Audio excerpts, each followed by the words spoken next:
I had to bring Helen back. We've been having too much fun with Helen lately. So this is I our wore a shirt to match. Oh, perfect. And we're calling Helen our what roper? Our Oh, I've totally forgotten. So did I. It was something our roper. Yeah, it was a helpful reminding roper. Reminder roper. That's what this is. She's our reminder roper. So yes, I have Helen back because Helen is actually working as a lovely example for what we're going to be doing with our Drider today. So don't forget, we're on part 2 for our Drider. The code is TT down below here. You can also get it in the chat when you type in the command !code. And before we get into the thick of getting color onto the Drider, Lauren, we have some things happening. Hi. There's lots. Yeah. There are lots of things happening. I am apparently quieter than you, which is weird. Because I am super loud. So I will go ahead and continue to talk about the fun things that are happening while you look at my levels and go, what is going on? Hey, we've been having fun with Windows updates and OBS. It's a thing.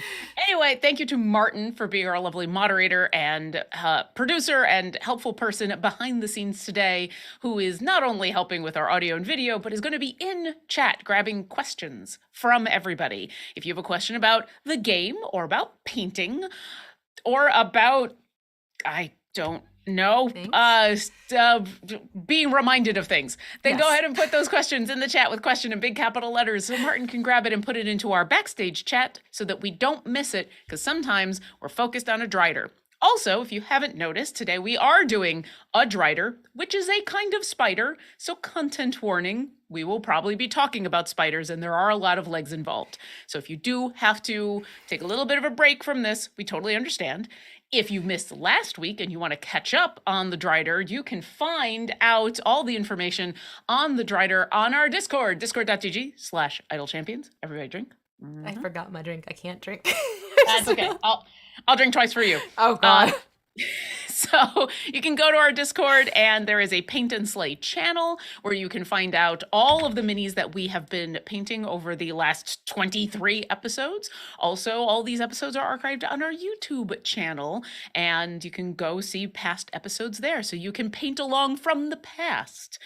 This is a Timegate weekend. So I'm guessing probably going to get a lot of people in chat who are going to say, hey, for my free Timegate, I got A, B, and C. That is super, super fine. Go ahead and put those in chat. People like answering, giving you advice on that kind of thing. If I see it, I'll go ahead and give you some advice. But remember, it's a free Timegate weekend. Have fun. But yeah, if you are interested, go ahead and ask your fellows. And people always have advice to give. I think that's everything. So I'll hand it back over to V to continue Okay. Drider fun. Yes, absolutely. And really quick, don't forget, we do have the familiar charity going on for Conservation Yes. International. We have, I have it up there. We have Dungeon Master, but we also have Dottie the Dandelion familiar, where it purchases through May 3rd. You'll be able to we'll have those go to, I should say, Conservation International. Also, we had the big announcement about Dungeon Master go out this morning. So if you haven't caught that spotlight yet, go catch that spotlight because cool stuff is happening. And it also appeared on comicbook.com if you want more of a behind the scenes interview with both Chris Dupuy, our live services manager, and Pete, the designer for Dungeon Master. So I think that's two of the hardest working people here at CNE. Holy moly, yes. So definitely get that checked out too if you would like. So that all being said, we're going to hop back over to a Drider. Oh my God, that's a terrifying thought. A hopping Drider. Don't like. That's a nope. That's a nope. I mean, there are jumping spiders, so why can't there be jumping Driders? That's where my brain just went. I'm like, that's a terrifying thought because I have interacted with hopping spiders before and no. Yeah, they're fast. They're fast and they come at you. Yeah. Or they don't necessarily come at you, but because they jump so fast, you think they're always coming at you, even if they're jumping away from you. It's like, ah! Get away from me. So what we're going to do is we did a shadow layer session last week, which is basically we started off with darker colors and then through dry brushing techniques, layered up with lighter tones to create what almost looks like a sketchbook version of the miniature itself. Now that this is all nice and dry and ready to go, which I do definitely recommend if you're going to do a shadow layer treatment, we're going to start adding glazes, washes, and do some detail work. And in the end, you'll end up with something that looks well, not obviously this is a roper, but I want you to see how when you use this glazing, wash, and details technique, you end up with a really cool looking mini as well. So the roper has been painted using similar techniques as what I'm going to use on the Drider. So Helen's showing off all her beauteous wonderfulness right now. Thank you, Helen. Thank you, Helen. But we're going to jump into working on the Drider now, and we're going to start first with the glazes. Now, with glazes are basically, it's not a wash, it's not an ink, but it's not a full throttle paint. It's sort of, if you're looking at as an order of operations, you have paint, glaze, ink, wash is how it would stagger itself. So we're working on that second tier of glazes, which is thinned out paint essentially, and it still will add color to your miniature, but it also, like washes and inks, will let details like the shadows we have going on here show themselves through as the glaze dries. The other thing I'm going to anticipate ahead of time, because those of you who may be out there, yes, there are different agents you can use for creating your own glazes. Right off the bat, Vallejo and other paint companies will have a glaze medium, which you're absolutely welcome to use. However, I find these are better when you're looking for an extended dry time. This means if I know I want to go back in, instead of just doing full color washing like we're doing today, if I'm trying to do more of a blending out of my glazes, like if I want to have a transition of a more ombre technique, then I would recommend using a glaze medium if you want to have a little bit more borrowed time so your paints aren't completely dry yet and you can actually blend between transitions. This is great for that. Absolutely would recommend. Is it necessary? No. The next one is some people will use airbrush thinner. I myself have used it because I have an airbrush, but this is great as well. A little will go a very long way. However, unlike the glaze medium, this actually accelerates dry time. So if this is something where you're trying to get a mini painted more quickly, then yes, use this for a glaze. But just be aware that this is going to dry faster. And it does actually give you a ratio, 1 to 2 drops thinner to 10 drops of paint. If you add more than this, it will thin it out even more so. But again, you're accelerating the dry time on your paint. So what are we going to be using today? Yeah, what are we going to be using today? Water. Okay. Agua, the source of all life. Yes, wonderful water. Water will work for you. Water works beautifully. Water and mixing paint is what I used here on Helen. This is why I like having Helen close by so you can see it still works. Water just thins the paint out. In terms of if you're worried about the pigments floating, which yes, that is a thing, you can always add a little drop of dish soap to your water. Just make sure it's not bubbly and frothy. I literally put like a little smear on my finger and let that run over my finger as I let that run into the cup. And that will help float your pigments if that is a concern of yours. However, for the scale we're working on, for what we're doing, simple water will do the trick. Hey. So I want to get that all out in the open ahead of time, just as an FYI educational thing on No, Glazes. that's good because I think I had most of those questions going into this, and I didn't even know about the other stuff, and so now you know, and knowing is half the battle. Okay, so we're going to start off first with creating a white glaze, which means we're going to go for our dead white. Okay. And just a drop is all we're going to need for this one. So a little drop is going onto my palette, and then I'm going to do a couple drops of water to that drop. And basically you want to have something when you're done mixing that is a broth-like consistency. So you know how when you have like a nice broth and you can still see like the carrots and the celery floating around in the broth, and you can still see that the carrots are orange and the celery is green? You want that type of consistency to your glaze so that you get the color, like you get the color of the broth, but you can also see other colors playing underneath it. Okay. Yeah. So, and I'm going to take my little, I found my water dropper bottle, which I was quite happy about. It had been MIA. So no, I am not using, let me make this clear. I am not using hyaluronic acid. Oh, jeez. It's just a little bottle filled with water, and I have a little dropper so I can just bloop, bloop a couple drops. Whereas I'm just using the butt end of a paintbrush. Perfect. So lovely. So let me show you what this white glaze looks like on my, although I'm so pale right now, this may not be effective. But it's we very pale people, so yeah. Here we go. So yeah, there. Oh, here we go. So you can see the white has sort of filtered in, but you can also see there is some skin tone playing underneath. So that's the consistency that you want. I might have added a skosh too much water. That's okay, because you can actually layer if it turns out to be too much. And what we're going to do is take this white glaze and we're going to paint it onto the hair. Okay. So the hair takes on more of a whitish tone. And if you have too much glaze on your brush, you can just blot off on a paper towel, which is what I'm going to do. And you know it's too much if it starts to really seriously puddle into the recesses, because you don't want it to puddle up so much that it starts to obliterate the shadows. So that's why yes, you definitely want to keep the epic hair. You do. Epic hair for a reason. Yep. All right. Well, and while we're making the hair epic, I did see a bunch of questions. Come on, Im. I will say real quick, I'll jump down. Twitch username is needed. It says new Steam update. Store can't be opened. So yes, there was an update that just went out because there's going to be a more chests sale for the weekend, and the shop needed an update for that to happen.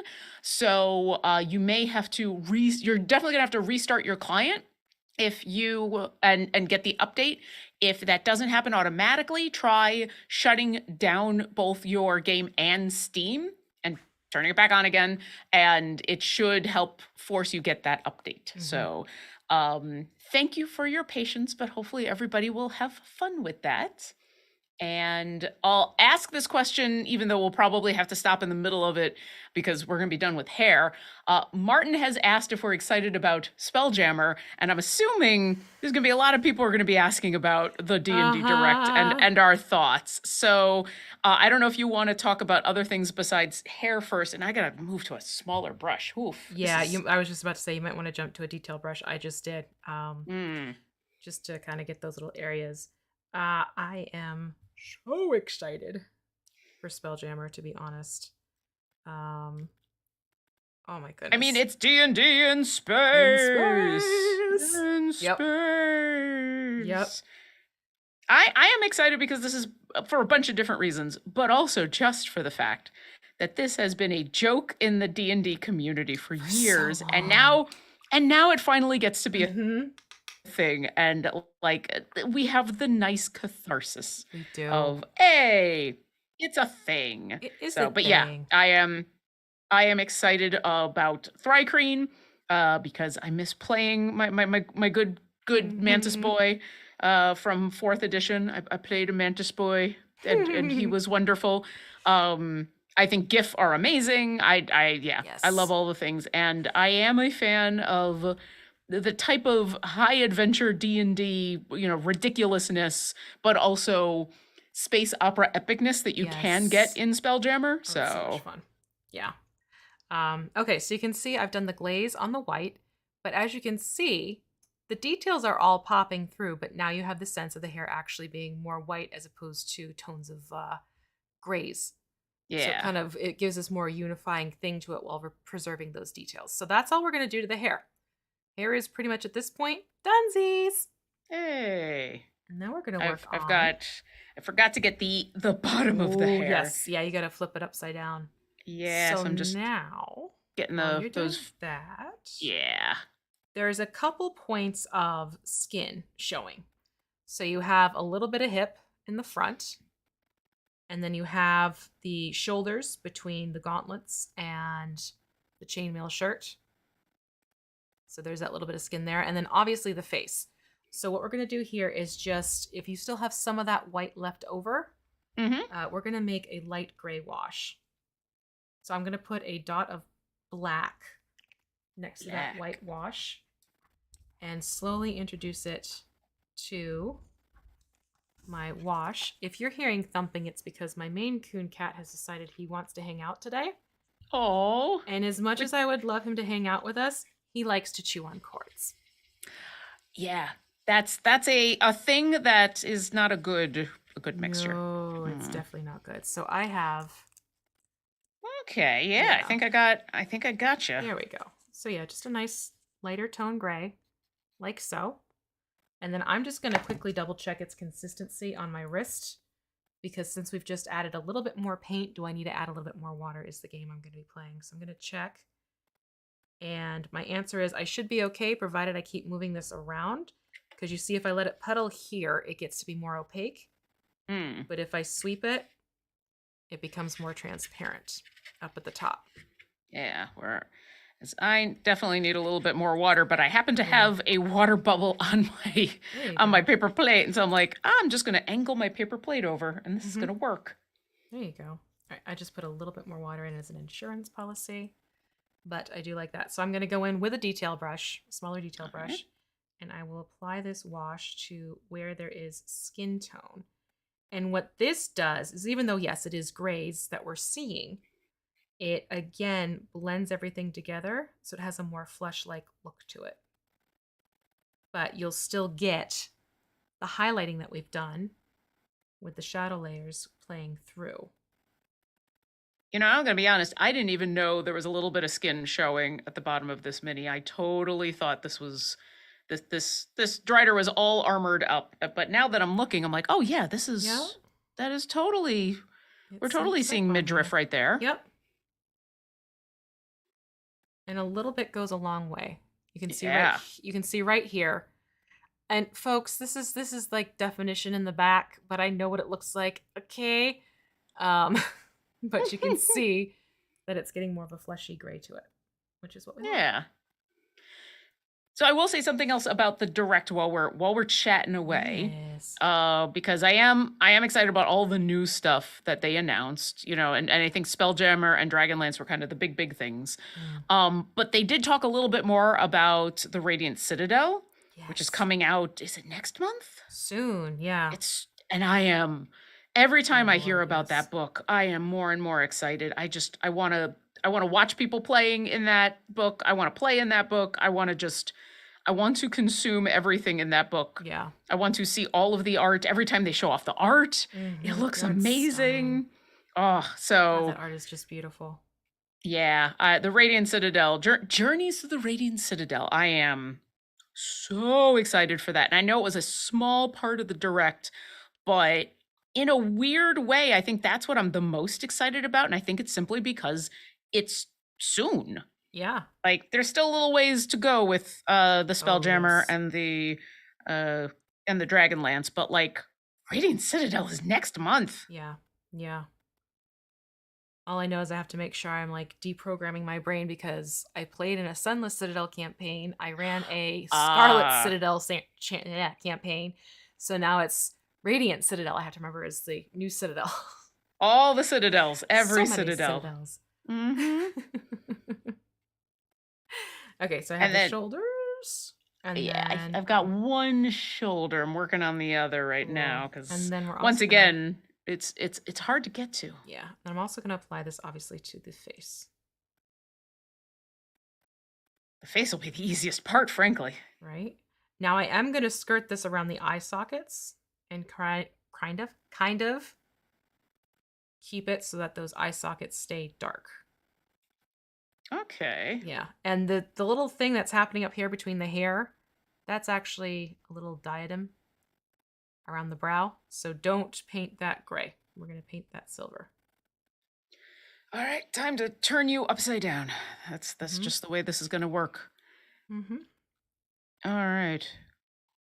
Try to get those ears and that neck. Yeah. I love that we're just right into the super duper details. Yes. All right. The other fun thing about the direct, and then I'll go to some of the other questions that came in because I know there's more questions. Oh, totally. But the other fun thing about the direct, yes, Dragonlance. I have a weird history with Dragonlance now. A fun one, but a weird one. Because I never read the books when I was young. The number of them intimidated me, and I was into other fantasy books at the time. So I've not read most of Dragonlance, which I know people love. And that was never one of the worlds that I've gotten a chance to play in. Oh, cool. In D&D. And then Orkira came along, and Todd loves Dragonlance. And this is probably not the only reason, but like, hey, I don't know if you've noticed, but Orkira looks a lot like, it's not a dragonborn in Dragonlance, but hey. Yeah. So it's been funny to have this weird connection to Dragonlance from the last couple of years that is just I suspect in a year or two, people are going to come to Idle Champions and be like, oh, they added a Dragonlance character to this? Yeah. No. Close. Oh my god, back of the neck. Ah. If you can reach it, great, but don't make yourself bonkers. I will put it that way. I'm going to give it a try. Okay. I'm going to do the pokey pokey. Pokey pokey pokey. Pokey pokey pokey pokey. All right, I have a plug. Hold on. One moment, please. I have a plug in my bottle. That's all right. You get that plug. I will answer more questions. J-Dog wants to know, what am I drinking? This is a water additive. It's a black cherry water additive. So it's technically just water with a little bit of flavoring in it. Yeah, I'm keeping it simple right now because I have a long day. Because I actually have a rehearsal tonight. I have a gig. Yay! And it's in my D4 mug, my Phoenix mug. Excellent. So. Okay. So I hopped over to gunmetal. Okay. And I am also going to thin out gunmetal. Gunmetal, which one? There you are. That's the dark gray. And I will go in with the detail brush again. And how much of the gunmetal are we doing? A drop of gunmetal to a drop of water. Okay. So we're using small amounts here. Yeah. All right. So we're going to apply this to the armor. All right. So the hip plates, the chest chainmail area, and the gauntlets, and then on the pummels of the swords themselves. So not on the blades. Not on the blades. Not on the blades. All right. But again, you want it to be a nice thin glaze. All right. I'm just taking a look because I was still mixing stuff up. So kind of the hip area, but not the chest area? You are going to do the chest area. Okay. So the hip, the chest, the gauntlets, and the pummels here, but not the blades. Okay. Yeah. I somehow I latched onto not the blades and missed the chest. That's okay. Oh, legs are getting in the way here. Hold on. I mean, there's so many. Exactly. There's so many. Leggy. I mean, this person has leg day and another leg day. Like this is what they do. And that is a staple of D&D, right? Is legs. Yeah. In creatures. Yeah. Lots of legs. Add more legs. Legs and gaping maws, which yeah. We have some from the Drider. We have the legs from the Drider and the gaping maw with Helen. Yeah. Although she's smiling, so it's still hard for me not to look at Helen and be so happy. Oh my gosh. It's so sweet. Unintentionally sweet Roper. So before I move on, it's too far away from the D&D Direct, so you mentioned how much you were excited about Spelljammer. Was there anything Yeah. else in specific in that, in the Direct that jumped out at you? I honestly was quite happy to see Legends of the Multiverse finally out in the wild. Yeah. As another That's the live show. play show, Yeah, right? that's a live play show coming out. Mostly because I'm sorry, but that theme song. Jason, so if you didn't know, Jason Charles Miller wrote that theme song, and it's a banger. It is amazing. It is so good. So that was fun. And I mean, can we talk about the pirate Flumph? Well, I think we have to. That was just like, I mean, now everybody wants to play a Flump, yay! But I will say there are Flumph minis from WizKids, and boy howdy, do I know how to kit bash things. Are you suggesting? So if we want to do a flapjack mini of our own, I mean, I've wanted to do a Flump no matter what, but if we can make a pirate Flump, we could absolutely make a pirate Flump if we want pirate Flump. Why not? Let's do I want a pirate Flump. Pirate Flump. Flump. I will buy several Flumps so we can have an entire crew of pirate Flumps. There you go. Yeah, pirate Flumps are good. Yes, Garwar, that's a staple of D&D. Leg day, absolutely. You know, when you've got this many, you've got to put in the work. Yes. I really like this gunmetal gray on this armor. I know it is. It is. I don't want to say cliche because that sounds like it's a bad thing, but it just looks so good. It's classic.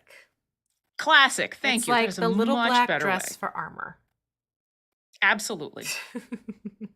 And once again, very stylish, showing off the midriff. It really is. I mean, today's modern cuts and yesterday's armor. Yeah. All right. Before I go on to the gauntlets, Manic Clown wants to know, have you ever used anything that wasn't paint as paint, i.e. using beet juice as a wash?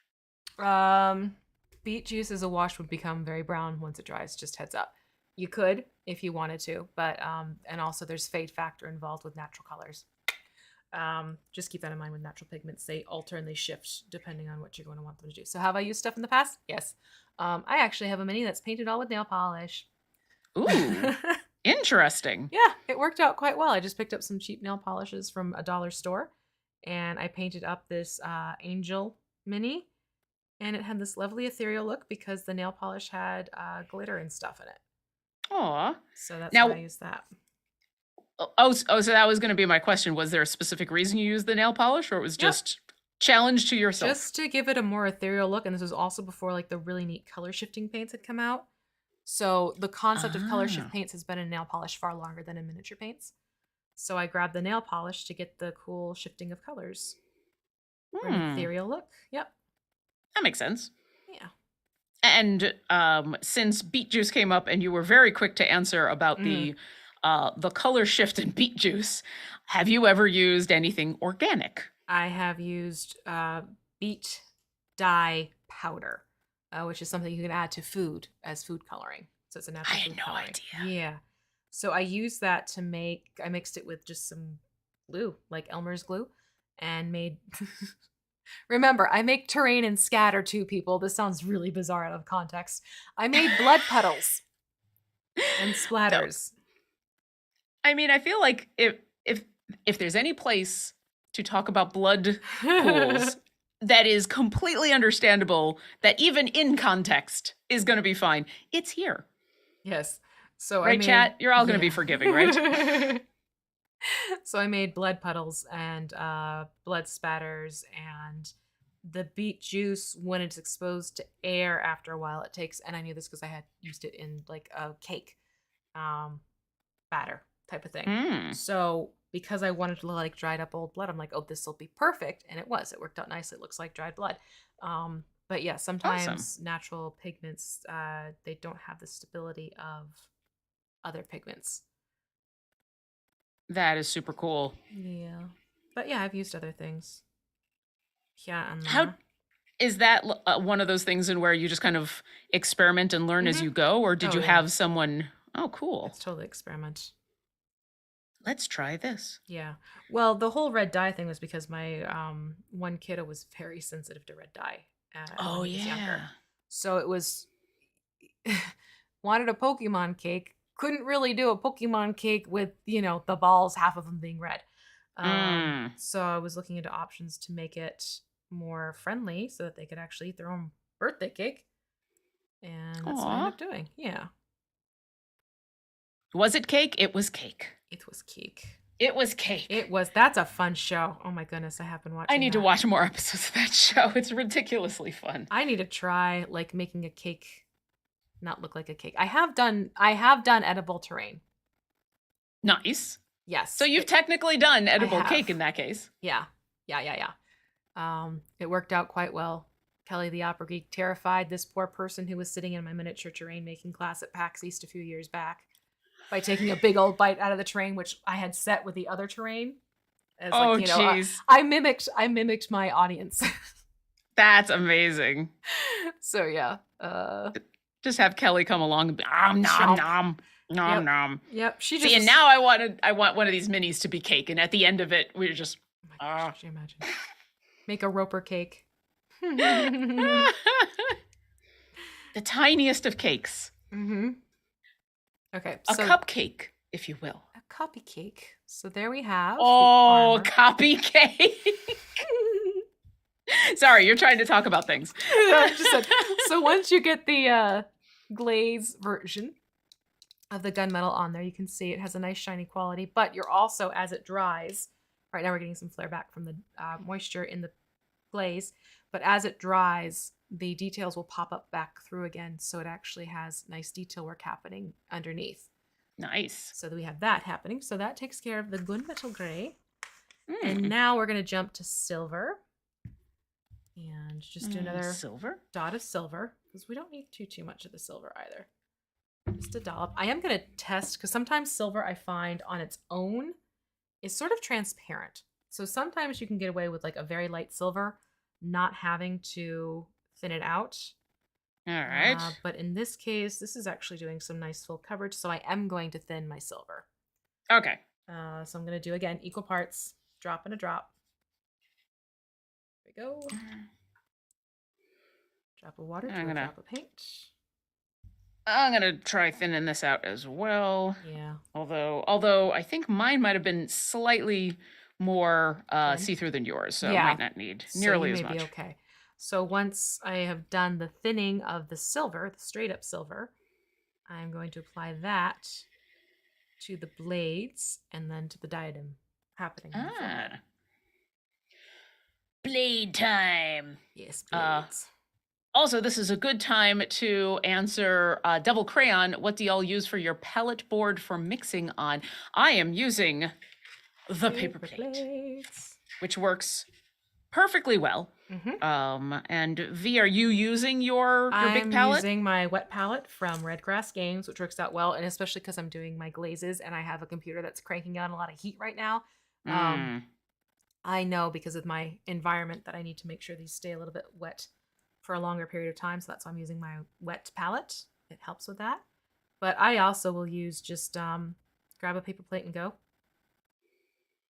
Yeah. Whereas I am here in Seattle and things stay wet forever. I'm not bitter about that at all. No. I was gonna say that sounds like we have a little bit to unpack there, Lauren. How do you feel about the moisture levels in Seattle?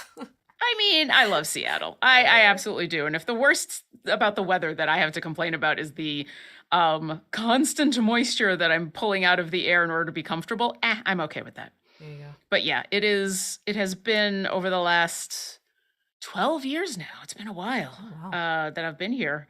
But yeah, it has been a shift in everything about my life because Buffalo is very dry.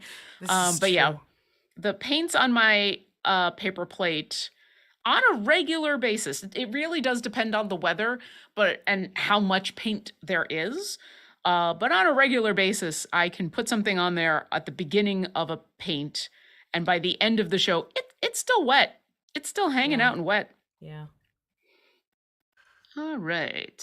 So yes, now I'm applying that silver to that little. Yeah, the legs are in the way. Oh, jeez, yeah. There's this little, we'll call it like a little tiny crown around the brow.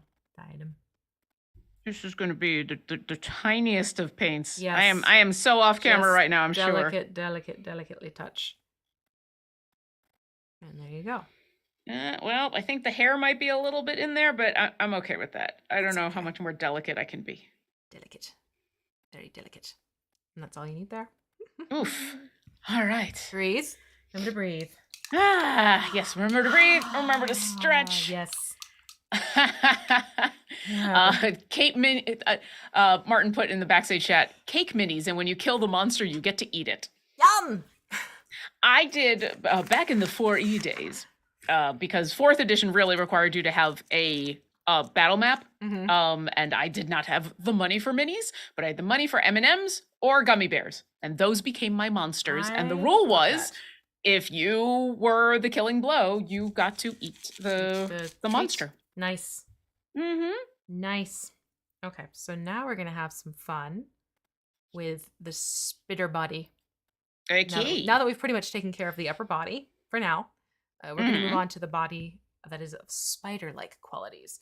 So for this one, we're going to, and I'm looking at the, what's that called? Official art. That's the word I want. So I'm looking at the official art myself right now, and it has this deep reddish brown tone to it. So we're going to create basically a cherry red, like a dark cherry red. Paint color that we're going to then turn into a glaze once we get the right color happening. So you're going to want to mix black to red. And I'm going to go a drop of, provided that's not a bubble, a drop of black to 2 drops red to start. Because remember, black is very quick at overpowering colors. Yeah. So it's bloody red, which is basically just a classic red. And are you doing bubbles too? You are doing bubbles. Tiny paint bubbles. Mm-hmm. All right. Pardon me. So now that I have that, I'm going to mix it together and make sure that's the type of dark red that I want, which, yes, it looks like we are getting a nice dark red. And I need more red. I had hoped. All right, so I'm going to start adding I'm going to do 2 drops of water to that to make my glaze onesie, twosie. And 1, and 2, and 3. Okay, let me just check myself. I'm just checking your bloody red versus my bloody red, and I'm almost there. Water. Yep. All right, I'm adding an extra drop of water because that was still too dark. Actually, we're gonna do 2 drops of water. Okay. I've got this big fat paintbrush end that I'm using, and it is mine might be a little more maroon than that'll still work. Yeah that'll still work. Yeah, I think mine is still a little darker than yours, but it's a red. Yeah, so it's this color that I have going on, which I have to remember to wash my hands before I go out into public because I'm gonna scare people. Yeah, I got to do the same before I go to my rehearsal for sure. So now I'm just going to apply this glaze. I'm just checking. Yes, perfect. So I can see that the highlights are playing through underneath. Okay. And the recesses are also staying dark. So I know I have this as just right for a glaze. It's not overpowering either or. So I'm going to go in and paint this on the entire spitter body. The entire body. Mm-hmm. All right. So I think we're finally moving back to the larger. Okay. I'm going to do the larger brush, but I'm going to go back with the detail brush and apply that around the humanoid area because there are some tight spots. I don't want to hiccup and get onto that armor we just finished up. Okay. And I think I need a bit more water on this. Yeah. All right. Cassius335 wants to know what a reminder roper is. Well, a reminder roper is Helen. Is Helen, the friendly reminder roper, who is here to remind you to stretch and relax and to update your settings on your OBS before you go live. Yes, absolutely. Because otherwise we'd be streaming to a very different channel. We would have fixed it pretty quick. It would have been fine, but still. Funny. It would have been amusing. Thank you, Reminder Roper. We appreciate you. Angela Spark came in while we were talking about D&D Direct and is asking, Legends of the what now? Oh, Legends of the Multiverse is going to be the new show that Wizards will be doing very soon, if I'm not mistaken. Yeah, I believe next week. Wednesday it starts up, right? Yes, next Wednesday it starts up. So make sure you hop over there and take a look and see what it's all about type of situation. Yeah, if you go online, you can find the trailer for it, and I highly recommend it. Not just because the art is amazing, because it is, but also it's kind of a stacked cast. Yeah. There's a lot of people you will know in there, and it is very cool. So definitely check it out. And very cool theme song. And the best theme song ever of all time. Yes. As written by our friend Jason Charles Miller. Yes. The person, half the wonderful team behind the Bardic Inspiration soundtrack. Exactly. I'm trying to be really careful around the swords. Yes, me too. You can actually, if you want to, lift the swords up with your thumb gently. Oh, yeah, I might do that. You some insurance. Yeah, because I don't want to have to. Yeah. I cannot imagine how difficult it would be if I got red on the swords to then try to get the red off. That fun back and forth game. Which, and the red is going to be so much stronger than the silver. Yeah. The important thing with glazes is just make sure you keep moving it around and you don't let it puddle up as much like you would with a wash, because that's where it becomes opaque, where it has like a place to sort of rest and settle too long. Okay. So you do want to make sure you're doing a nice thin coat as you apply. I feel like, and now I'm just sitting here holding these swords like, okay, all right, we're going to get under here, and we're going to go over there, and we're going to do this. All right, I'm going to let go of the swords. Don't get red on the swords. There we go. Let go of the swords. Just let go. I'm proud of those swords. Okay, quick question for you. Is there a child outside your window or something, or someone like making a mom sound? I don't hear anyone, but this window is directly next to where the children often do play. Okay. So that means my mother's ears are picking up the sound of small voices. Okay. I did not hear that, so I don't know. And now I'm concerned. But yeah, if it's coming from me, it might literally just be the kids in the front playing, because they run around and they play, as kids are wont to do. Which, yeah, let the kids be the kids, yes. We're going all the way down all the legs. All the legs. This is everywhere. All right. Everywhere. Real Verge says, question for the both of you. Has there been a miniature so frustrating to paint that you cringe at the thought of having to paint another one? Oof.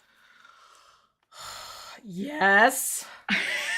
I can't say yes just yet, but I have not had a lot of experience with mini painting, so I probably just haven't had that experience. So, but V, tell us your story. I am not going to mention the miniature company's name to be nice. But, that's fair. That's super fair. Yeah. But I was working on a commission order for someone who needed Jarlaxle in their game. And they had sent me a Jarlaxle mini to paint. And this mini, the resin was so fragile, I literally went to paint a sword blade with a small detail brush, even smaller than this. And the pressure of this touching the blade snapped the blade. Oh, damn. Yeah. And then I was like, okay, maybe I can fix it. Oh, no. No. Was not able to be fixed because the resin was so fragile. It just was not accepting any pressure whatsoever anywhere. Wow. And then other things started breaking on the miniature. So basically what I had to end up doing was I decapitated the Jarlaxle head off this miniature because it's a very distinct looking hat and, face and everything like that. Yeah, absolutely. So I removed the Jarlaxle head from that mini. I decapitated another miniature that was a fighter-esque looking mini and placed Jarlaxle's head on there. And then I placed Jarlaxle's head on another body. I did. And I created a Durlaxle miniature that way instead. But I refuse to ever paint a miniature from that particular company ever again, because I found out later on, painting another miniature from the same company, similar issues were cropping up. And I was just like, you know so what? that wasn't a one-off. It wasn't a one-off. It got me to the point I'm like, I will never paint one of these minis again. I have actually turned down commission orders for miniatures from that company. I'm like, not for the company itself, but like custom orders. People saying, hey, you should paint this miniature that I bought from this company. And I have said, I am sorry, it's a great mini, but I am not the one to take that on, because I'm mentally thinking like, I'm going to be taking it out of the box and throwing it across the room. You don't want me painting that mini. Oof. Wow. Yeah. Well, that is understandable though. Like that sounds like such a delicate mini. It should not have taken like literally just a boop of a detail brush. A boop of a detail brush broke it. Oh. And it was funny because I'm sitting there, I'm like, I didn't mishandle this miniature. I know how to use brushes and paint minis, and oh my gosh. Yeah. Yeah, because I can't imagine that horrible feeling at that moment of it breaking. It's like, Durlaxle. Oh no. Yeah. Oh, Durlaxle, no. Yeah, I really did try and fix it and mend it. And I was letting the customer know this was happening at the same time. I'm like, hey, just so you know. Yeah. Customer was fantastic about it. I will say they were very understanding. And they still ended up with their Durlaxle in the long run. With a much more stable body, it sounds like, which is better because could you imagine the first time they put that Durlaxle mini out on the field and it accidentally fell over and just like dissolved into 12 pieces? And I knew they were going to use it on the table for combat, and I was like, you know what, I cannot send this to you in good faith and be like, hey, here's a mini, I painted it, but guess what, it's very fragile. But guess what? Yeah. So, and then I did make a cape out of green stuff for it too. Aw. Because it needed a cape. So Durlaxle always needs a cape. Yeah. Durlaxle is that character that is, hey, I'm hiding in plain sight by making you look at me and look at nobody else. All right, Durlaxle, sure. Yep. I'm super fabulous. Look at me, but don't look at me. But look at me. But don't. Look at me. And that is such a distinctive hat, so I could totally see why you'd want to hold on to that. Oh, see, now I'm having it's the swords problem again, but now it's the side of the body next to some of these legs, and where I'm like, I don't want to get red on the bra. That's where you may want to switch over to a detail brush. Yeah. Instead of the larger one. Yeah, I'm probably gonna have to go back and do that, because I don't want to stop at the big guy. Right. The big guy being my 3. Oh, geez, so big. So large. But yeah, I think that's gonna have to be pass 2 of looking for stuff that I missed. I just know that there's gonna be parts, the stuff that's like right next to the body that I am nervous about getting red all over. Very fair approach. That is looking okay. That's looking pretty good. Let's see. Sorry, trying to go back and forth between all of the questions. So Manic Clown says, what size or sizes of brush do you typically use for eyes on human scale figures? Because I'm assuming eventually we're going to be going after the eyes. Go for the eyes. Depending on your comfort level, we will try and go for the eyes if you want to do eyes. The other thing I was actually thinking about with this one, because quite frankly, these eyes are slightly wonky on the sculpt itself, for mine at least. Yeah. I may just leave them as a shadow treatment, like just leave them shaded in and not worry about painting eyes on this one. That is sort of a default trick you can do with mini paintings. If the sculpt for some reason is slightly askew, rather than play the back and forth thing. But I use very small detail brushes for that one. Or you can even do a toothpick and just very delicately use the tip of the toothpick. That will also work, believe it or not. I have become a fan of the toothpick technique. I might actually go for the eyes on this one with a toothpick. Just because as I look at it, it is... my eyes don't look wonky, and then on top of that, I might have gotten a little bit of silver in those eyes, and so I think... I mean, if I'd done it on purpose, if I'd done it on purpose, it'd be awesome, but not so so much. So I might go in there with black or blue or something. But then that is, we'll walk you through that then. yeah, because I do like the eyes to stand out. Sure. I keep trying to be good about finishing a leg before I hop over to the next leg, and I'm not doing a good job about that. Yeah, I mean, all you gotta do is look up for a second, and it's like, wait, what leg was I on? Yeah, I'm like, wasn't I painting? Nope, I was Nope. not painting that one. I was supposed to finish that one before jumping over to this one. All right, back we go. Yeah, what was I doing again? Oh, shoot. Mm-hmm. Yeah, it happens. It totally happens. It really does. Which is why I'm like, I'm just going to have to re-go over some of this with the smaller brush and just be prepared. Yeah. Just be prepared to get all the spots I missed.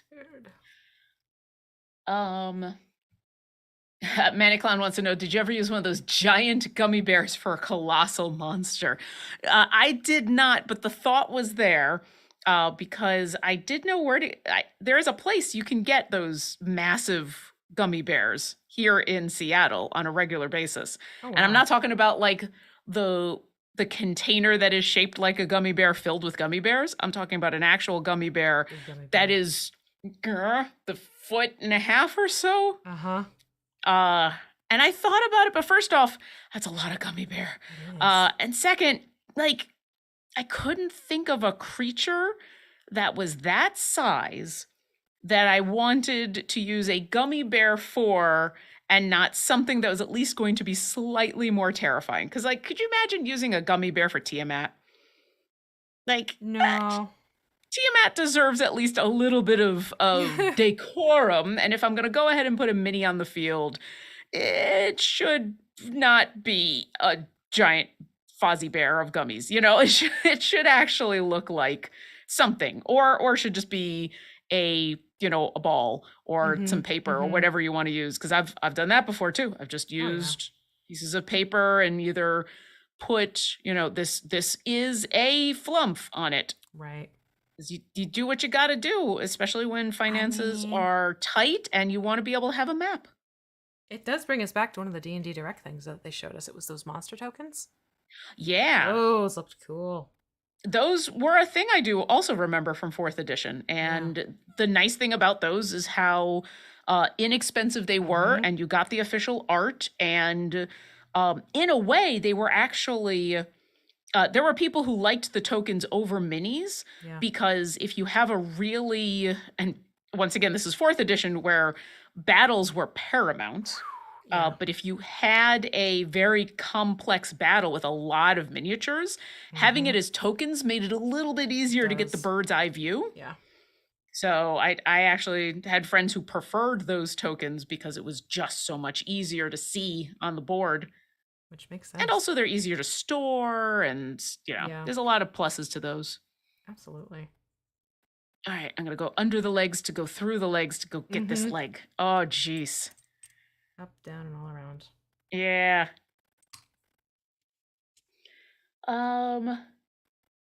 Graphic Wolf wants to know, can there be a cameo of the Reminder Roper? Oh, you mean right now? Or you mean later? I can do right now, just a heartbeat. I just need to finish this one leg before I forget that I'm painting this leg because I keep forgetting which leg I'm painting. Oh yeah, don't lose your leg place. Don't lose your leg place. Leg placement, oh my gosh. Don't lose your leg. I mean, sure.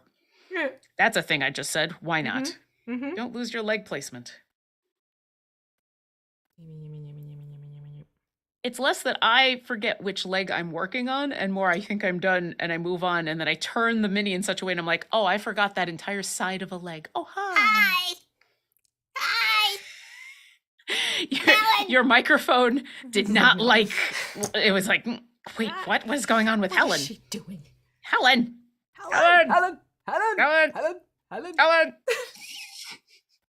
This is why we named her Helen, folks. This is why I'm so glad we have this show on a Friday. Oh my goodness. Actually, I need a slightly bigger than that detail brush, but I still need a detail brush. Consider. I choose you, Pikachu. I didn't even know there were different sizes of detail brush. I thought detail brush was a size. There are some that go even thinner than the others. So I just jumped up to a 10/0. I think the one I was using was a, what are you? A 0, a full 0. A full-on 0. Listen, you're not a 0. No. don't think that you are not worthy. Zero is my hero. Maybe a 0, but you are a hero. Yes. In the mini painting brush world, 0 is my hero for like the little bitty details. I mean, at that point, isn't it just a single hair? No, but it could be. Yeah. I'm trying to think of what could be smaller than my smallest brushes, but I don't have the amount and the variety that you do. But maybe cat hair whiskers. Cat whiskers, I say, not cat hair whiskers. Cat whiskers, human hair, strand of human hair. Yes, I have used the aforementioned on minis for trying to get something that was extremely detailed. I mean, you got to go with what works, right? Mm-hmm. Plus, they're just like desperate times and mother invention, all that. Yeah. What will work? What is small enough? Yeah. Wait a second. I have this gray hair I've been meaning to pluck. Right. I'm not speaking from experience. No, not me. Oh, no. No. I totally have natural hair glitter. I have no problem admitting it. Yeah, I've got quite a bit. I don't mind having the gray hairs, but I think I was talking about this earlier. I had one that was just right here. Mm-hmm. And for whatever reason, it was on top of my hair and laying in such a way, because my hair does weird swoopy things, in where when the light came at me, it was just like a beacon on the top of my head. It was so... It looked like I had a stripe in my hair. I'm like, what is going on with this hair? And it was literally one large gray hair that just was... And if I'd had several... I'd have been okay with it, because it's like, all right, I got the salt and pepper going on, but it was one. So I'm like, all right, you're gone. Yeah. I should have saved it, and I could have used it as a paintbrush. Oh, no. I could have had this moment where you're like, I need a tiny, tiny brush. And I'm like, I know what to use. So it's drying on the underbelly for me. So this shows off how this now has color, but you can also see the details are still playing through. That's the importance of the glaze and why you want it to be thinner. I'm trying to get at the butt right now. Get the butt. You can even see here on the back side how the details are yeah, and it's got kind of that shiny quality to it. That's super cool. Yeah. So that takes care of the spitter body area. I am almost done. I'm at the point where I've got to do the second pass to make sure I haven't missed a leg. Yeah. Or part of a leg, or a bit of a leg. Yes, very fair. Yeah. Very, very fair. So yeah. All right. That is the body. Oh, I'm going to stretch. I'm going to look at some more questions. Thank you for those of you who have been asking questions in chat. Keep them coming, because Martin is doing an amazing job of grabbing them. Oh, Graphic Wolf is happy that you showed off Helen again. And then the Lurking Rider says, so we've had ice spiders and now we have Driders. What arachnoid mini will be next? Also, what are your opinions on the new Spelljammer minis that were announced yesterday? Ooh. I'm curious to see them when they come out. I mean, that's for sure. We're happy about a flumph. Yeah. Oh, definitely have it. I definitely want to do the pirate flumph flapjack. Oh yeah, so good. That would be fun. Hold on. Okay. Oh, there's an elbow. Yep. See, now I know to go for the elbows. Yes, go for the elbows. Always go for the No, elbows. I always miss the elbows. So just always look for elbows. And there's a bit of the. That's where I was avoiding because it's next to the body. Right. Because I am a wimp. Nope. Go for it. Go for it. Do it. Do it. Do it. It's just paint. It is just paint. There we go. There we go. Oh, missed the back of that leg. Gonna get that. Thanks for patience as you wait for me to finish my mini because fine. I got a lot of I missed a lot of backs of legs next to the bottom of the mini. Oof. That makes sense. That's fair. I'm doing this a lot. I'm like, Yep. You get it's gonna poke me in the eye. Yeah. Well, I'm not just familiar with them, but like that awkward. I need to look at this in all the different angles. Every angle possible. All right, here we go. I'm also going to clarify. I don't pluck the whiskers out of my cat's face. Yes, we have mentioned this before. They are natural shedding. They shed them. So there are times like I'll see a good size whisker that's been shed and I'll just pick it up and I pop it into like a baggie or something and keep it near my paint supplies. So no, I don't go here, kitty, kitty, kitty, kitty. Whereas I will admit, I plucked my hair. I just did it. That's Well, okay. I mean, it's your own hair. You know it's coming. It's not like a here, kitty, plunk. No Laurens were harmed in the making of this MIDI. All right. I think I am either done or done-ish. Done-ish. Okay. I can't. I've done a couple of passes now, and I can't find. If you can't, I can't find anything I'm missing. Okay. So here we are. Okay, cool. So then you should be good. Fingers crossed. Fingers crossed. Should be good. Okay, so now we're going to take ultramarine blue and black. Okay. And we're going to make like a nice dark, almost navy-esque color. And how much to how much again? I did almost equal parts of each. Again, because once you start adding black, it's hard to take that away. And yeah, so this is still too pale, so I'm going to add a little bit more of the black in. Where's my black? There it is. Ow. Oops, sorry. Don't hurt yourself. Sorry, those at home. I apologize for the banging. It's not like we're an ASMR channel. That would have been an ASMR foul. Welcome to NPR and Paint and Slay. We're taking care of the bottom of this Drider right now, and Helen says hello. Hi!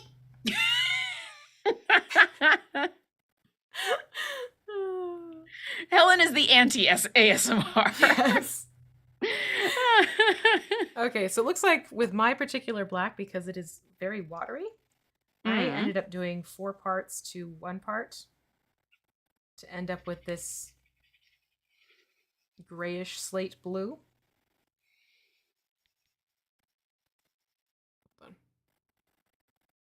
See, that's like a slate blue like that. And then I'm going to thin this out again to make that a glaze. Maybe I'm a glaze by you. I think mine might be a little more bright blue, but I'm actually happy with it. So okay, cool. It's brighter than yours, but it's darker than what was coming out of the bottle, and I think I've got it at a glaze consistency that I'm happy with. All right, awesome. We'll see. We'll see what happens. For sure. This is going to go onto the base. It's all about the base at this point. I do make sure that this is a nice glaze and not a full. Nope, mine still needs water. Oh, mine probably still needs water too. Jeez, as soon as I put my brush in there, I was like, nope, wait a second. Yeah. Again, because black is so good about blasting everything else out of the way. My blue is actually kind of thick. Oh, is it? Okay. As well, like there you go. There we go. Finally. Yep. See, you can see the progression here on my wrist. This was full throttle. This was watered down a little bit, and this is more of a glaze quality. Where I'm trying to do a good job of like wiping it off of my wrist as I go, but I got a lot there. There we go. Okay, and so this is, you said the base? Yep. As Garwar said, all about the base. All about the base. No trouble. All right. For a second, when I looked up, because the cap that you've got it on is blue, I thought you had also painted your cap, and I was very confused. No. This is just going on to the base itself. And the Lurking Writer also clarifies that Flapjack looks awesome, but what about the giant space hamster that was briefly shown? That was fun too, yeah. Yeah. Yeah, I mean, we're always happy to see Boo and Boo's kin, right? Mm-hmm. I mean, it's Boo. Yeah. And I didn't mention this before. We were talking about our joy over Spelljammer. Honestly, the thing that got me was that sea shanty, that sea shanty. Yes. Space sea shanty. Shanty. I'm going to practice saying that, because guess what? I'm going to be sea shantying the next time I get a chance to go into space with my D&D crew. It happening. Sea shanties in space. Right. We're all going to play Muppets doing sea shanties. It's going to be great. But yeah, I loved that. When it started up, I was like, oh, yes. Mm-hmm. I don't know if I care what they're about to show. I'm just happy with this music. It's a shanty. It's a shanty for space sea stuff. Spacey stuff. Ha! I didn't even mean that one. Oh, hey, listen. It's just one of those things that's hard to say, and that's okay. Yep. Space Sea Shanty.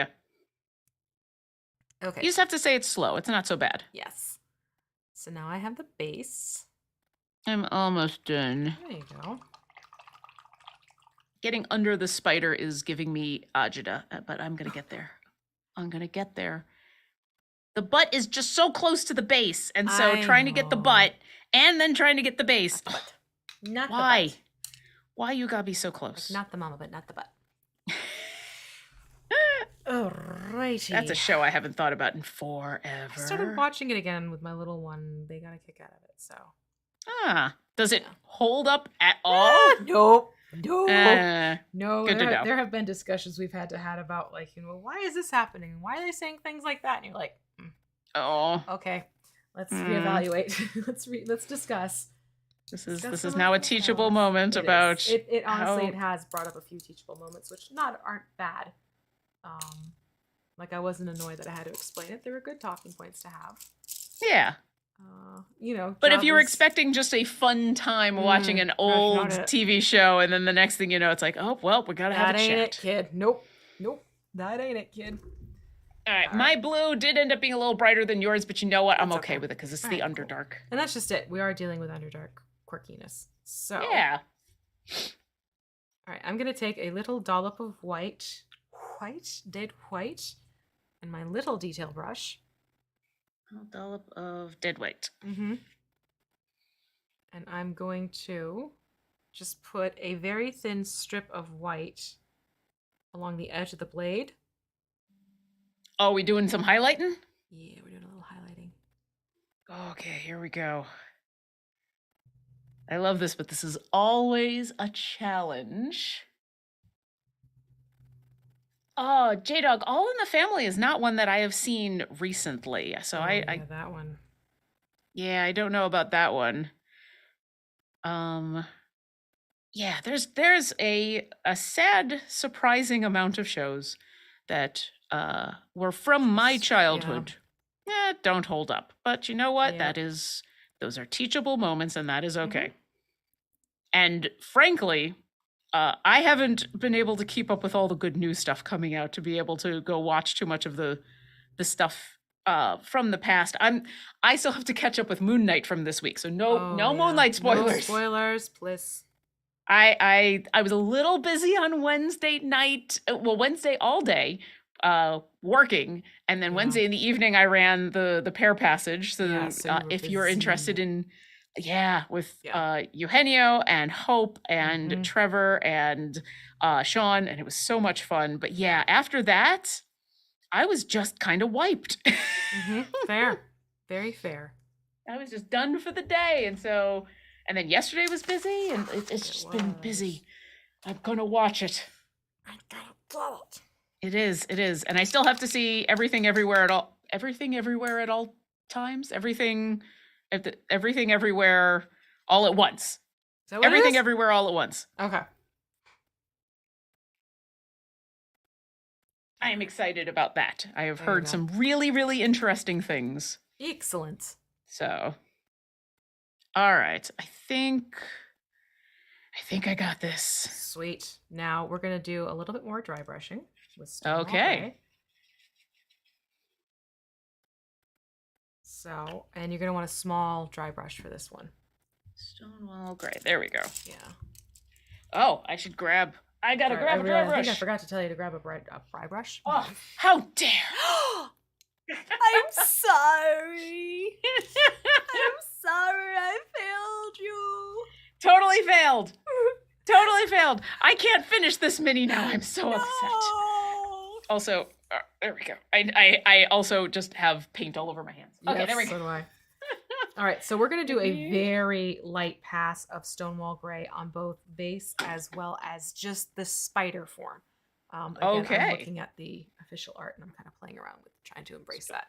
So, might help to get, speaking of cats and hairs, get the cat hair off my brush. Get off my brush. Yeah, so I'm just going to do a very light. All right. And I'm going to do the pulling side to side motion here, or from one side to the other motion. Nothing super intense.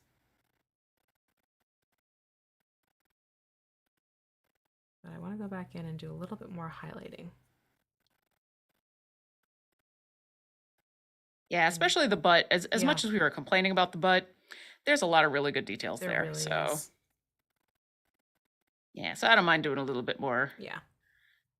If only because it's going to grab some of the edges, and that's going to look really cool. Yeah. Yeah, episode 4 just dropped this week. I have to watch it. Garwar, I want to play in a Treasure Planet-inspired Spelljammer game. Ooh. And Martin says, I want to run play in a Cowboy Bebop-inspired Spelljammer game. Ooh. Yeah. I've also seen Muppet Treasure Island, and I have seen Our Flag Means Death, and I've seen like all of those as like, I want to play Spelljammer except like this, and I want to play Spelljammer except like this, and I'm like, all of that and more. Yes, please, all of it. Do it. Bring it all on. Give me the silly, give me the serious, give me the space opera, give me the Muppets, give me it all. I mean, that's honestly what I love about what I've seen of that setting, because once again, I never had a chance to actually play it when I was younger, is the fact that it is so versatile because it is so obviously weird. Yes, and it's beautifully weird. It's amazingly weird. Go be an amoeba. Have fun. Go be an amoeba and go through all of the emotional stuff. Right. And then also be in space. But don't forget space.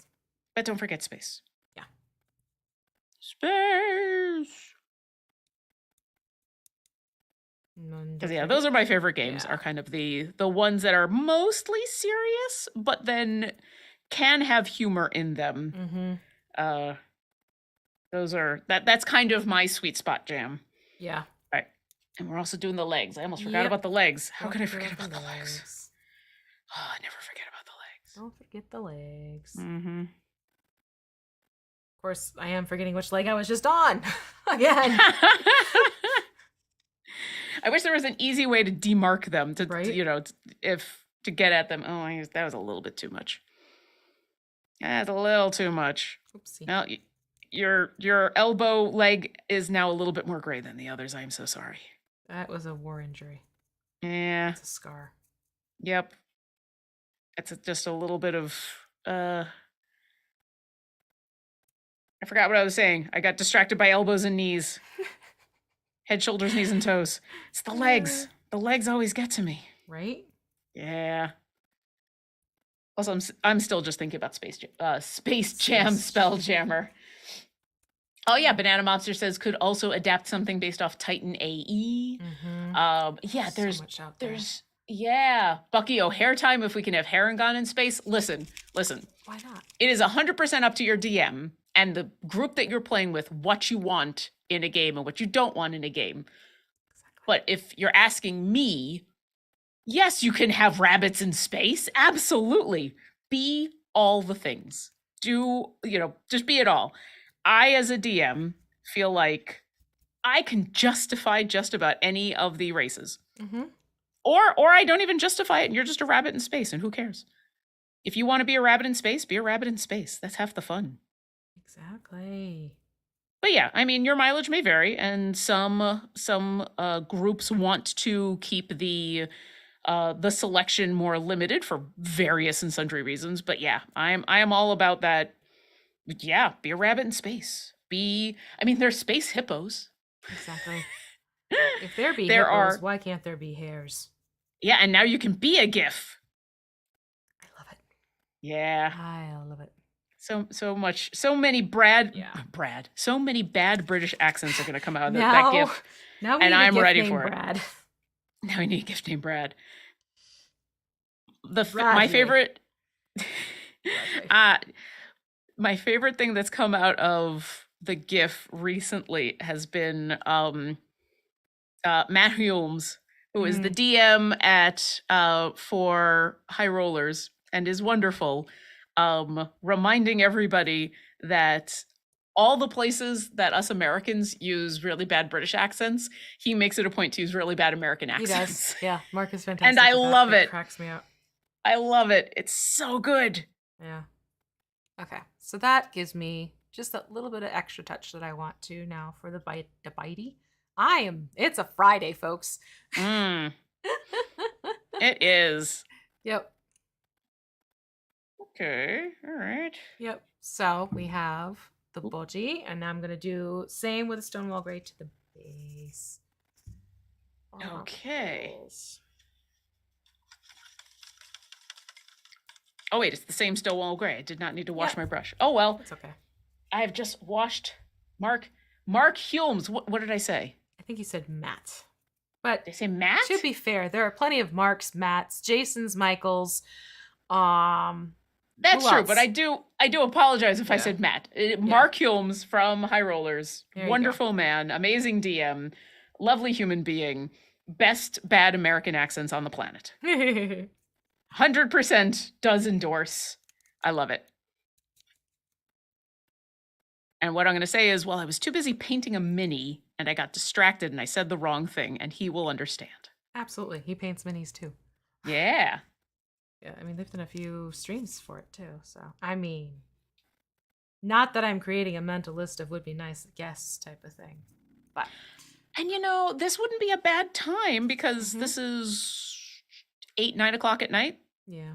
Which is late. You know, I'm not gonna lie, but it's not the 3 o'clock in the morning that sometimes happens when you try to have a stream that's in all the time zones. Every time zone. Time zones all the time.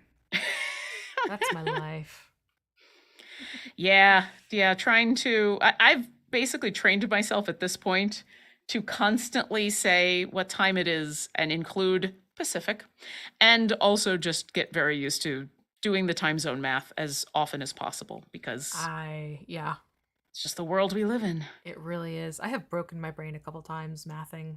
I'm like, wait, hold on. There was one day I was making an appointment for myself in East Coast time. I did mental math for Pacific time, and I made the appointment realizing I didn't need to make that math happen. You did backwards math? It's like, okay, so if the appointment's at 3, that means I need to be out the door. And I'm like, I have to be out the door by like a little bit before 12 because that means the appointment's at 12. Like, I did this and I sat there, I'm like, no. You're that well trained. Yeah. That's just it. Okay, first off, Garwar, you're absolutely right. All streams are in all time zones, just not at great times. Bless, that is true. The Lurking Writer says reverse math is hard and attributes that to Travis Willingham. Also true. Ronan290 says V and Lauren make painting minis look easy. And thank you. Thank you. I can say it is it's easy and it's fun. I'm not as good as V by miles, but it is fun and it's easy in the sense that it's very low stress. That's like as long as you're enjoying it, that's what matters to me. It's very, very low stakes, right? Yes. Like if I am unhappy with the butt of this spider, it's okay. It's fine. So pardon me. So it's one of those and we're like, is it easy? Technically, no, but it's easy in the sense of like, I'm not worried. Okay, what are we doing next? I see you've gone. I'm debating. You're debating. Debating the eyeballs. The eyeballs. I mean, if it makes your life easier, I want to do my eyeballs. Okay, I think I can pull this off. Okay. So, because I'm thinking Stonewall Gray would actually be a good, because if you do pure white, this is going to look creepy as could be. So I'm thinking if we do Stonewall Gray to act as the pupil of the eyes, that should be enough of a color difference. Okay. Although I was for a second when you said if we do white, it's going to look super, super creepy. And I'm like, do you want like the possessed white eyes, like just straight up white iris? Because we could do that look. I'm kind of leaning in that direction. You want to try yeah. We could do that. This is not a creature that this is a creature that can pull off horrific and creepy. So okay. I'm kind of here for the white. If you want to do like the straight up, just like, demon possessed, you see the white of the eyes and only the white of the eyes, we could absolutely. Yeah. Okay. And I think I still have some dead white on my I plate need from to put earlier. a little bloop on mine because mine dried. Mine is still looking good. So, awesome. Are we grabbing toothpicks or are we grabbing something else? I don't have toothpick here, so I'm going to use my detail brush, little bitty detail brush. This one, which one is this? This is my 10/0, which I think should work. I've gotten the quote of the week from Stinger Do. Quote, "If it makes your life easier, I want to do the eyes." Yep, there you go. All right, I'm going to watch you do this first. Okay, so the trick with, the thing is these legs are going to piss me off. It helps to hold a mini upside down when you're going to do the eyes for the sake of balance. The other challenging aspect now being thrown is I have to go under a leg. And then I'm just going to carefully dot the eye. All right. And cross the T. Yeah, and your eyes will cross as you dot the eye. And I'm using a dollop of paint. It's less about the brush itself than a bead of paint on the eye. So you can see there's one eye done. And then, whoa. Rinse the brush first. I almost tipped my brush with paint on it. Whoops. Let's not do that. Nope.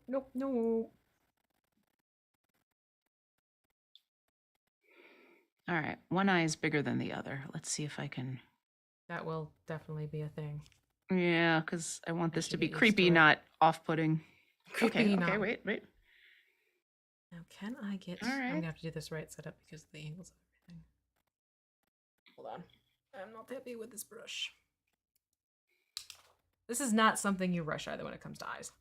No, especially with trying to get around these legs. Yeah. All right. I'm not unhappy with that. That eye is looking good. This other eye gotta... I might have to pull some of the gray back out from the diadem because I think I got it too far up. And so now it's not going to show up real well on this camera, but I've got, like, on the one side, I'm really happy with how it looks. And on the other, it's a little too big. Yeah.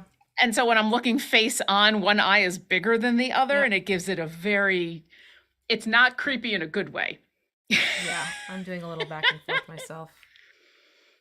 Yeah, I'm gonna. It's sort of the nature of the eyeball game.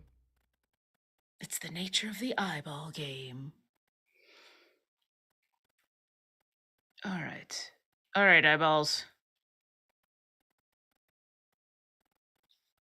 I got you. All right, chat, this is the moment where you're going to have to talk amongst yourselves for a moment. Please keep yourselves entertained for about the next minute as the two of us look deep into the eyes of a Drider and try to make it as creepy as possible. I will give you a topic. Flumps, do they all have silly voices? Or do you think you can have serious voiced flumps? Discuss amongst yourselves. I'm going to have to mix myself some gray because I definitely wobbled. Should be a quick and easy enough fix though. I have Stonewall gray out and I just need a little bit of black. Oh, I think. Yeah, okay. Is that enough? You good? All right, okay. Yep. All right, I'm putting this down. I'm gonna stop. Put it down. Don't do what I tried. I like tested the waters too far and then was like, no, it's an anime eye. You flew too high, you went too far. You dug too deep. No, but I definitely had to go back in because they were off by a little bit and it was just enough in the wrong direction of being off to give it that, Yeah. Why is this paint not painting?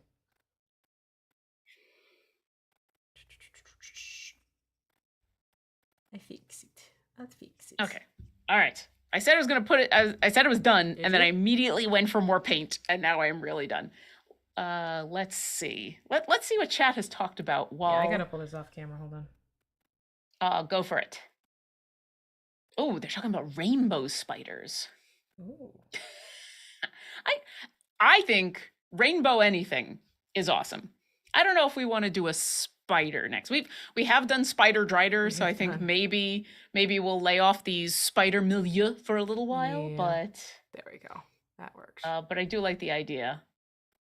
TTV Tier says, I think a flump having a serious voice is extra comedic. Amaksa says, a voice so silly, it sounds serious. So they went in opposite directions. They're like, so serious, it's silly. So silly, it's serious. Double Crayon says, yes, the ones with serious voices and looks at askance by the others because they're silly to them. Lurking Rider says, flumps can have completely serious voices. It's only when they move that they make the other noises. I mean, yeah, they do move by farting. That is true. Oh, Cassie's335 says, very large flumps have a very deep voice, mostly so that you can hear them say flump. All right, what are we doing next? Okay, now I'm going to go with the Agrax Earthshade from Citadel, and we're going to do just a very thin wash on the spider body. I'm actually debating thinning the wash itself, too. Just a little bit. Yeah. So I'm going to take some... Yeah, I think I am, because I'm also getting towards the end of my wash bottle, and it is starting to thicken up.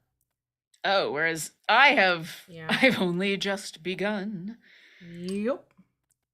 So yeah, I'm going to thin my wash and then apply it to just the spider body. Just the body. Yeah.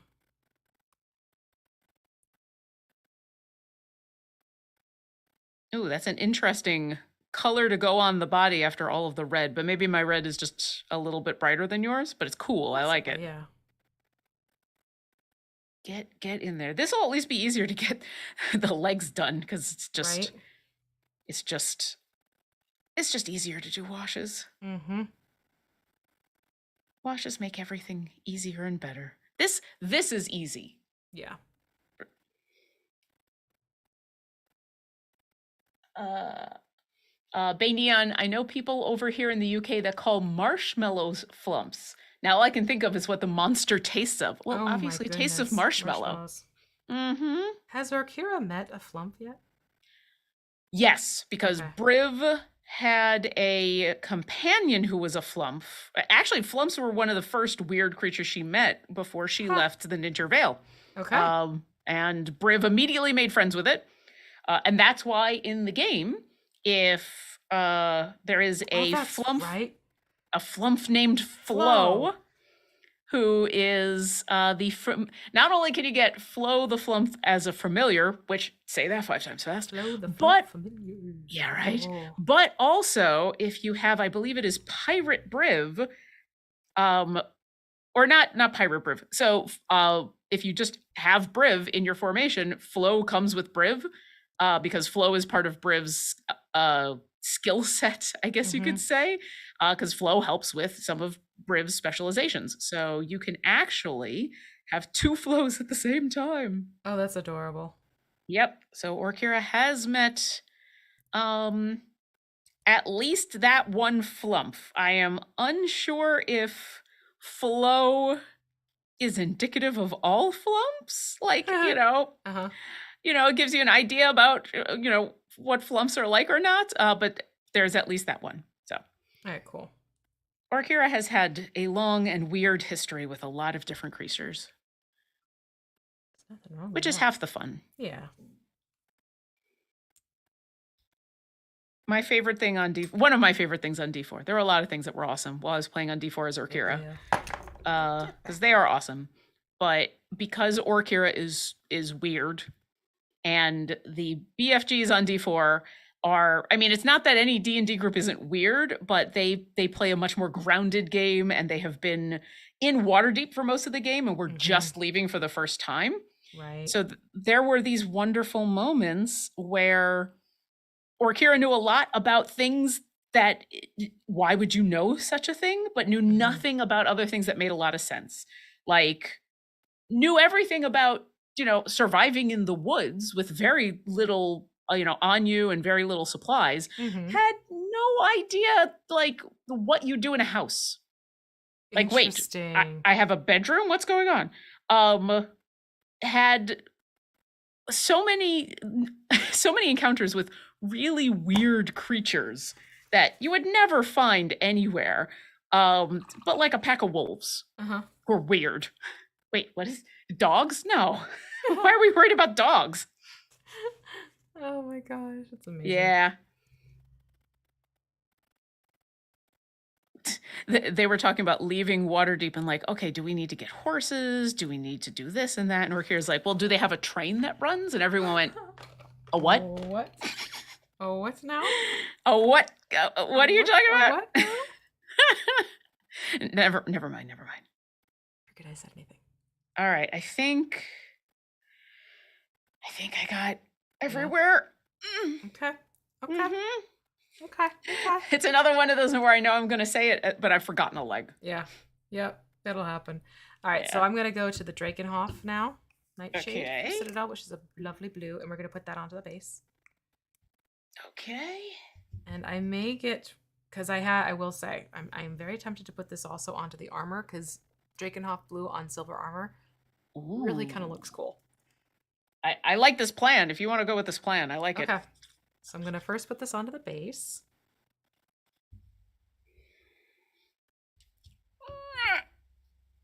I'm always a little worried when I open up these washes because they seem like the kind of caps that if you open up too quickly are just going to spray wash everywhere. Yeah. No, it's good to be cautious when opening. Okay. I will confirm. Especially after the whoopsie I had several weeks ago. Yes. That was less about opening and more about I have a desk that is not set up for mini painting that I hodgepodge together into a mini painting place, and then I hit a thing.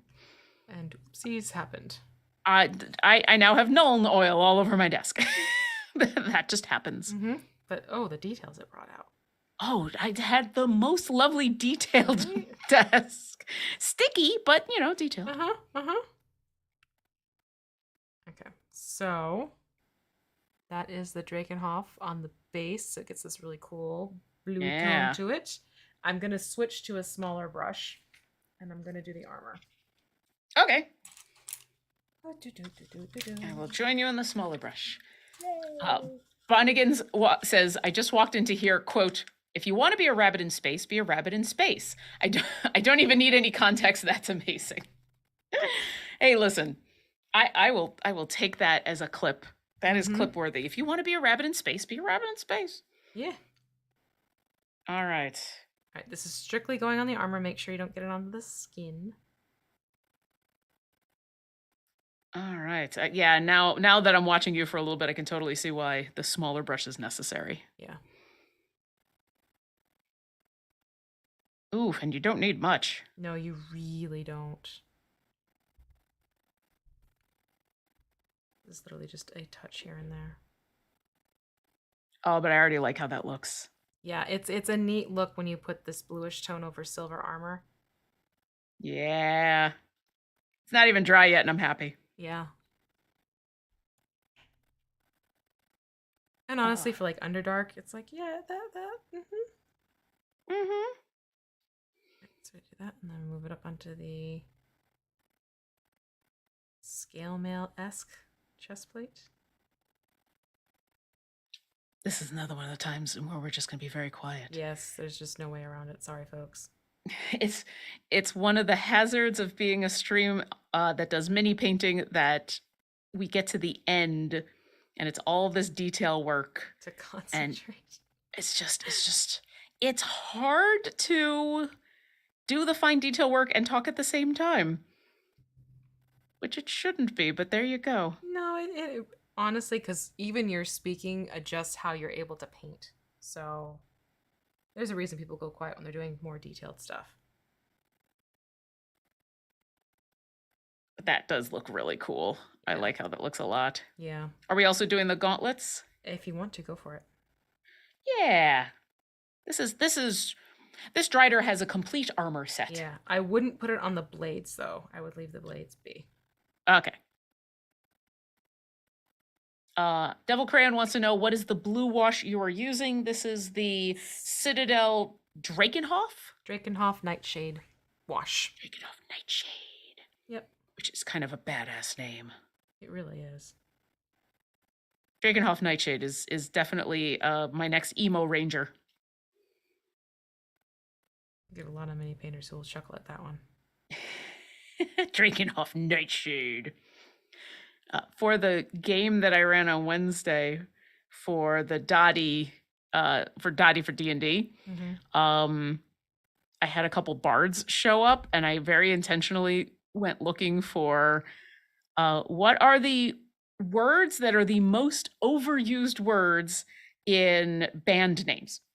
Oh, and funny. all of their band name, to the name of their band, but then also their stage names were all just, darkness rides in flames and things like that. Oh, that's amazing. That's hysterical. I love it. Yeah. I'm here for it. There was a lot of words that, just like looking at some lists, I'm like, oh yeah. Yep, that's the thing. Okay. Alrighty. I think I got the blue done. Yeah? I think so. I'm gonna follow your lead here and close that always first. Close, yes. Always close. Here we go. Yes. So you can see Once we're again, gonna have this all detailed out. Yeah. Our washes are drying. We have our base. So I mean, we've got about 20 minutes left. What's left to do? I mean, we can show what's happening for next week, right? Yes. Oh, definitely. Yeah. Yeah. Because I think we've already announced that we're doing the Remoras, so we can definitely talk about that. The mini itself. So, anyways, this is the Drider all finished up. It's drying still, but you can see you have this great layering of detail colors, and it just gives this more complex depth to your mini. And I mean, quite frankly, it's an approach I like to do a lot with my miniatures, with the shadow layers and then doing glazes, because it's a great way to help bring out details, especially when you're a miniature painter. And it's fun to do. So yeah, there you go. That is all the details brought out and highlighted, and this lovely Drider. Did we name them yet? I don't think we named them. I don't remember. I'm too busy trying to do the QFC thing where it just slowly rotates on a pedestal. Yes. I get you. Except my camera is not as good, so I don't get nearly as much detail. But now Helen has another friend to play with from the Underdark. Yay! She's got her Drider friend. And this is another mini that I think you don't necessarily have to glue onto the base. You could get away with it being off base if you wanted to. Absolutely. And what I'm going to do later is, once this is dried a little bit better, I'm going to go back in, because if I mess with it now, I still have some wash drying. I'll just remove those couple flecks of paint using a Q-tip and 70 to 90% rubbing alcohol. That'll help break down the paint and strip it from the clear little post that's floating around there. Yeah. As you can see. Oh, those posts. Yeah. The bane of my existence. No, not really. There we go. So next week, we have the Remoras, which, please to not be confusing. WizKids has a couple of these. There is the young Remora. Oh, that's right. This is a white miniature, so I need to. Yeah, mine is in the closet because it was big enough that I couldn't fit it in the drawer that I normally put my minis. Makes sense. So this is the Remoras from WizKids Miniatures. You can see it is quite sizable. Let me get a medium mini out for a sense of scale. But don't confuse this with the young Remoras, because there is a young Remoras, which is smaller. Actually, it's about from here to here in comparison. So there is a difference. This one, I believe, is a $14.99-ish in price.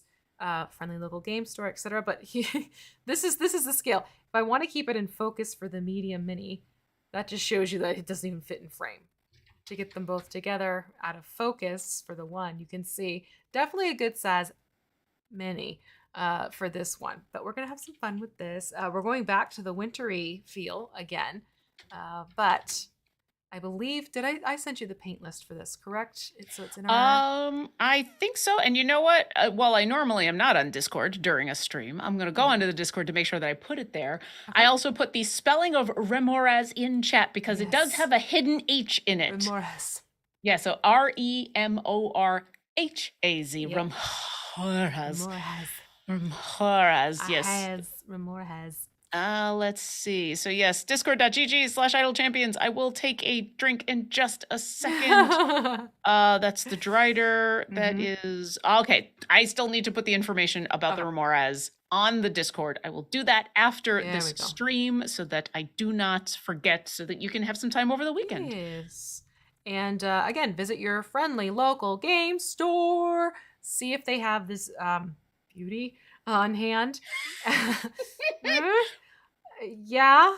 If not, there are a couple of different options as to where you could purchase a miniature like this online, especially if you also prefer to shop online because you don't want to go to public places yet. Totally get that one. First place you could check is dndmini.com. See if it has it there. There's also Miniature Market. They usually have a very good selection of miniatures from WizKids, and I think they may have a sale happening. Sometimes, like the weekends, they have sales happening. So check out Miniature Market if that's another thing where you're trying to shop online. You can also go to Amazon.com. Check out Amazon. I will give a little caveat. Make sure when you are getting these miniatures, make sure it's the WizKids game, or not the WizKids store is mentioned for where you are purchasing it from. Sometimes there are Amazon issues where people buy miniatures and it's not the actual WizKids mini with 3D printed minis and things like that. Just be careful when you're on Amazon. That's my one little caveat with Amazon. Look for that WizKids store. Okay. And also, what is it? WizKids also has a separate just store of their own that you can check out there as well.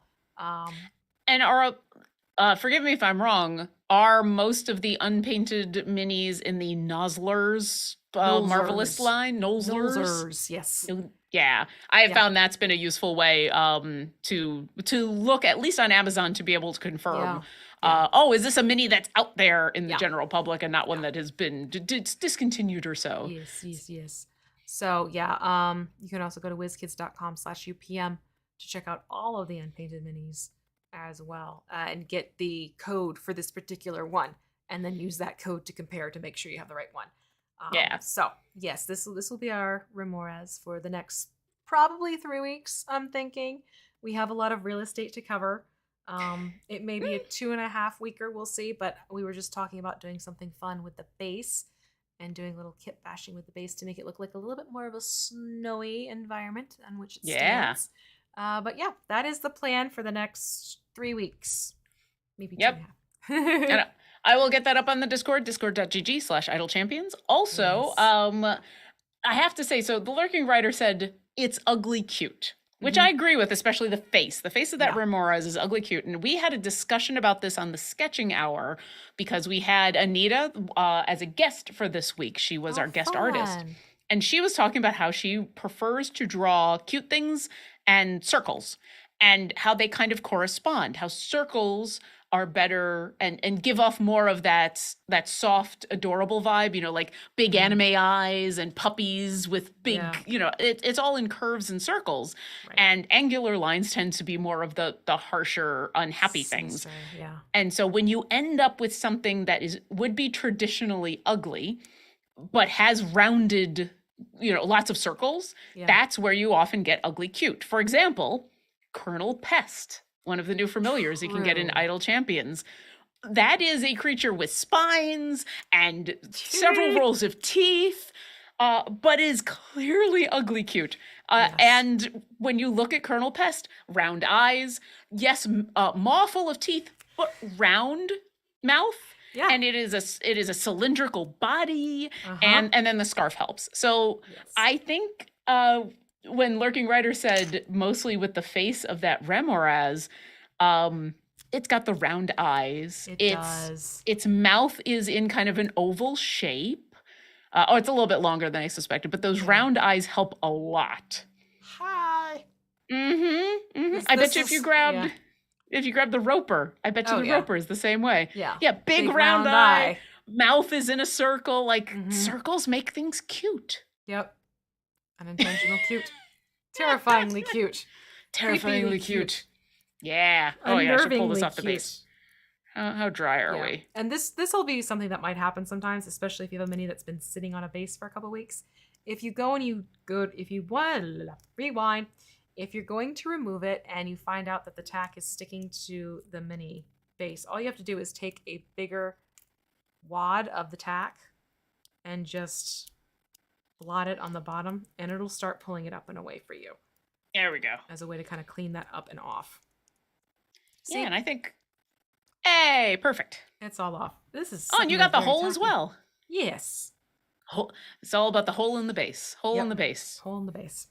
But yeah, this, as much as it's got the legs that are leaping forward, it's really stable. So I don't think you need the base. Yeah, it's pretty. Yeah, that's stable. I think it. Yeah, just shake it.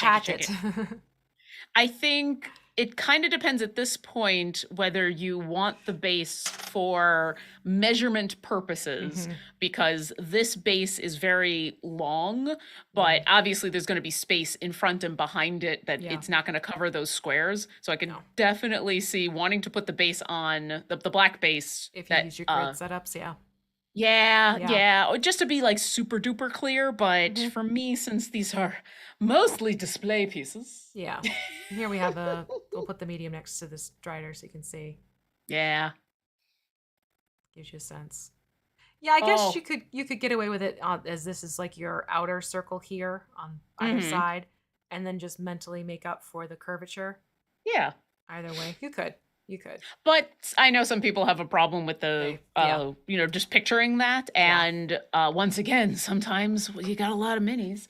Cassius335 asks a question about a creature that I think came up during the direct. Would the Goon Balloon be ugly cute? I would have to look at the Goon Balloon to refresh my memory.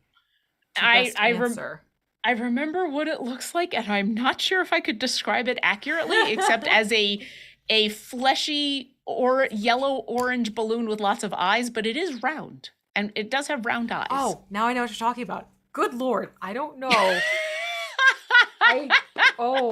That might break the rule set. Yeah, that might. That one might break the rule set just a little, just a scotch, just a touch.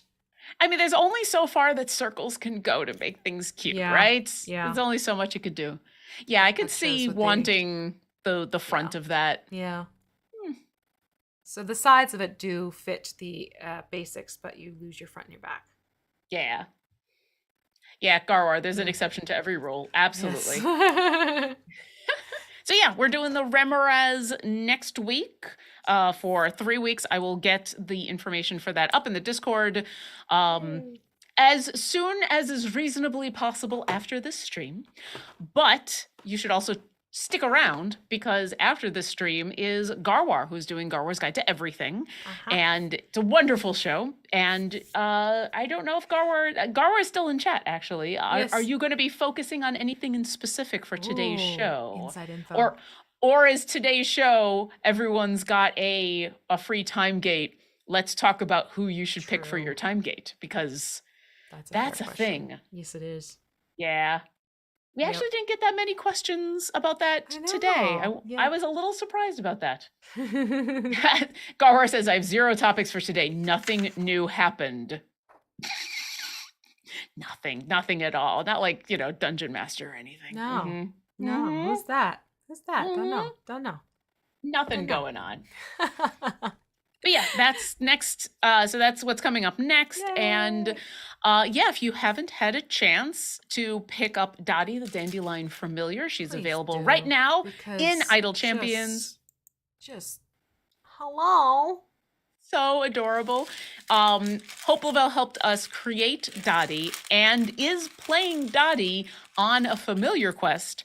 She played this past Monday, and she is going to be there for the final 2 episodes of the is it a chapter? I think it's a chapter. So yes, watch a familiar quest and listen. It's a bunch of cute familiars in the horrors of Ravenloft, and the more adorable the players and their characters are getting, the more horrific Todd is making the story. Yeah. And now they've added Hope, who is the definition of the most adorable thing on the planet. Right. I mean, the creator of Penelope Halfpint. So I suspect Todd may be outgunned when it comes to, are we going cute or are we going horrific? Yes. But you'll have to watch... Horrifically cute. I mean, I think Dottie and Hope may skew Tip just it. to cute. Mm-hmm. But you'll have to watch on Monday at 5 p.m. Pacific to see exactly what happens, and then pick up Dottie in the game. All the net proceeds through May 3rd will be donated to Conservation International. And then also, yes, Dungeon Master! Yay! Look at this. Yeah. So happy So about that one. the blog is up with information about Dungeon Master. There is also a video spotlight that you can watch if you'd like the 2-minute Lauren tells you everything you need to know about Dungeon Master in an incredibly, in a voice that where I'm trying to speak as eloquently as possible, but also give you all of the all of the vowels and consonants that you need. It is my announcer voice. My announcer voice is a different voice than my regular voice. It's fun. And that's, I think everything. And this is kind of the perfect place to pause and get out of the way for Guard War. Sounds good. All right, everyone. Thank take you. care. Thank you. And thank you, I am Mark. going to say thank you to Martin for being an amazing moderator. Thank you to V, as always, for all of the wonderful education and the fantastic time that this is. I look forward to this every week. It is one of my favorite parts of the week. Wonderful. Thank you. All right, everyone. See you later. Bye.